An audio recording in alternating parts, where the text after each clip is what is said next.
ప్రకాశం జిల్లా త్రిపురాంతకంలో ఎంపీపీ ఎన్నిక చాలా రసవత్రంగా మారిపోయింది. త్రిపురాంతకంలో మొత్తం 18 మంది వైసీపీ ఎంపీటీసీలే ఉన్నారు. రెండు వర్గాలుగా విడిపోయి ఇప్పుడు ఎంపీపీ పదవికి పోటీ పడుతున్నారు.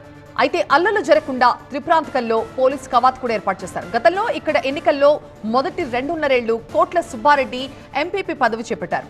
ఆ తర్వాత 2.5 సంవత్సరాలు భార్యాభర్తలైన ఎంపీటీసీలు ఆళ్ల అంజిరెడ్డి లేదా ఆయన భార్య సుబ్బమ్మలో ఎవరో ఒకరు ఎంపీపీ పదవి చేపట్టాలి.